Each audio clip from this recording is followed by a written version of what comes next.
audio or whatever. So walking out of the screening, I talked to Lloyd Levin, and the first thing I said to him was, I can't believe a major motion picture studio made this movie. Mm-hmm. And I'm just sort of curious, the process of getting a movie like this made, because this is not a standard superhero movie. This isn't mainstreamed up. You haven't taken it and turned it around into something that will obviously appeal to the mall audience. You've kept the spirit of the book, and you've kept the art of the story and the depth of it. That process, how hard was that, dealing with Warner Brothers from day one? I mean, look, it was hard, and they, understandably hard, I think. Right. I got to give credit to them, because in the end, it's they can always say no, right? If they pay for it, know. So really, the fact, I think, that they let me go all the way with it is, a tribute to their confidence in just the kind of movie that we made. Right. I mean, Jeff said to me, like, you made an awesome movie, and I think that it should be what it is. At the point when we were talking about, like, okay, what do we do? Like, I showed them my director's cut, and they were like, okay. It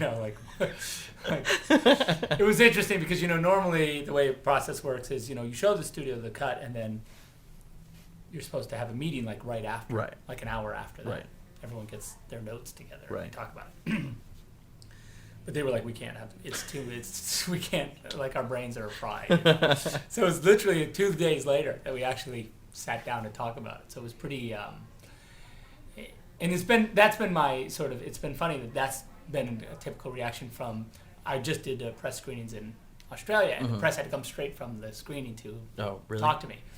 And everyone was pretty much like, they were like, they're just having a hard time, like, knowing what to ask or how to process the movie, which I think is the right reaction. Right. I mean, that's what I wanted, But, I think that the truth is, I talked about, like, look, when I first got the script for the movie, or the concept for the movie it was a PG-13 movie. It was 2 hours long. It was sequelable. Right. Adrian dies, killed by Night Owl at the end, very little Manhattan, very little comedian's funeral. It's just Rorschach, no interrogation. These are things that were like, that was the movie, very super clean Hollywood movie. So, I mean, I really got to say that, and it was updated to the War on Terror. All that stuff was real. I mean, at that time, it wasn't exactly the War on Terror. It was just updated to modern time. That was the one note that I had been given. They're saying, like, we love the script. We wish it was like the War on Terror rather than just like a modern conflict. Right. And, when I turned them back in a 1985 R-rated, long script that, I think by the time I actually put my storyboards together and put it all together, it was like a 160-page script. That's a nightmare for a studio. 160-page script, R-rated movie with, not huge movie stars in it. It's like, what are you doing? Do you not get how this works? And it's not cheap either. So yeah, not cheap. No, not cheap. It's not a, it's not. We're not, handheld on the streets. So, I mean, I really, again, I just got to say this. I think the studio did the opposite that you would think Hollywood would do, in my opinion. Right. In the sense that when I showed them the movie, they said, look, Jeff said, look, you made an amazing movie. It needs to be shorter if it can be. But,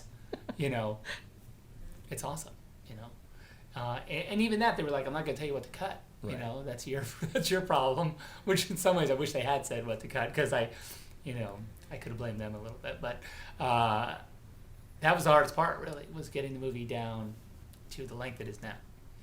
I think when you see the 3-hour version of the movie, it breathes a little bit more when it doesn't rush. And it's possible that's going to be playing in theaters, the 3-hour? Yeah, that's what I'm hoping. They've talked about in July doing a theatrical run here and in New York. It's just, in digital projection, which is cool. I'm fine with it. Right.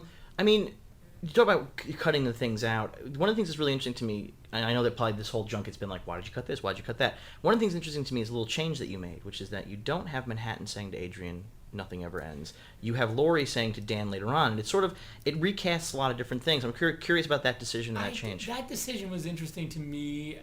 It was a thing I've thought about a lot. I just like that idea. In a lot of ways, I like that idea closer to the end of the movie. Closer, I think in a comic book, it's an idea that stays with you, and you can sort of check back with it, and kind of, I kind of feel like the thing about a movie is it actually, because it linearizes ideas, it actually, where ideas fall in proximity to other ideas is a big deal. Right. And I wanted that idea really close to the end, close to the very end, close to the Rorschach's journal. Right. Because I felt like that sort of cyclical nature of the whole thing needed to be reinforced by that line. And that was really why I did it. And also that I felt like there was a lesson, that Manhattan had left, that his because I like Manhattan so much, I didn't want, I wanted there to be he makes a big sacrifice, in some ways, right, leaving Earth, and I wanted that to have resonated in some way with them, and I feel like that was the thing that I felt like, it's not missing from the graphic novel because I felt it, but it's weird. It's, like when you experience a movie, like when I read the graphic novel, Manhattan is complete philosophy, right? Like, right, he rants philosophy. And I felt like when, in Billy's performance of that same sort of, those same ideas, the thing that's interesting about sort of the difference, I think, between the graphic novel and a movie is that those ideas become emotional, in a weird way. Like, even though he's a man trying with no emotion, acting an emotional right moment, he really does that balance quite nicely, especially when he's confronted with Rorschach at the very end. Right. That moment, in particular, is a very sort of, for me, it's this pretty sad place, that he's ended up in. And I don't know. I think that was kind of that was the why. I know I ranted a little bit. Well, I'm interested, because the thing is that I think that the fear walking in was that you were being so devotional to the comic that it was going to feel like a bunch of people doing like a procession of comic book scenes. It isn't. You have created a thing that lives totally on its own. Can you just talk about sort of that balancing act of making something that feels like it's your movie, but it is the book on screen at the same time? What I try to, and this process is going to sound oversimplified, but I really tried, and it goes to two ideas that I've sort of been confronting, I think, recently, and it makes sense in regard to the movie, is that I tried to really get at, for me, what, and I can only do it that way, what the experience of reading the book was, right? And as you sort of, like, if the book had no pictures, right? If it was No Country for Old Men or whatever, the experience, so you read this Cormac McCarthy book and it's amazing, and then you try and adapt it into a screenplay. You have to kind of get at the essence of what it meant to you, And the cool thing about Watchmen is it has pictures too, so you actually can reinforce those ideas with pictures that sort of resonate with you. Right. So in a lot of ways, that was the process for me. I just kind of tried to say, okay, these moments. Look, there's an intellectual pass and there's sort of an emotional pass that you have to do on the thing. There's some things that I just like, that I just want to see. Right. And maybe there's other things that other people would have added in to the movie and taken out of my movie. But this was my kind of, in some ways it's like a love letter to the graphic novel. Right. But come back through me. That's how I think it's its own thing. I was reading today that, we were talking about whether or not the movie has, relevance for someone who hasn't read the graphic novel. And my feeling about that is that, I always say that, like, look, I read the graphic novel for the first time. And when I read it for the first time, it had a certain effect on me. I can only hope that, and in some ways I think people who have not read the graphic novel are much more qualified to experience the movie. Right, as a movie. As right. a movie, Right. because it's not. You're not looking for a scene, or you're not trying to, And the cool thing is, we have.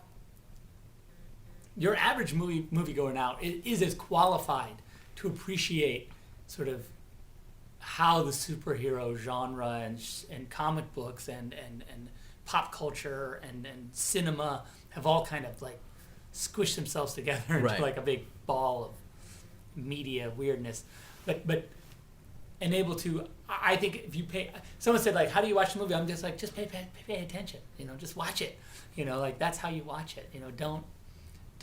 It's not a totally passive experience. You need to engage in the movie. It's requiring things of the audience. Absolutely, Yeah. and I think if you go to the movie and you try and engage and you really watch it, I think it's a pretty cool experience. Very cool. Well, sir, thank you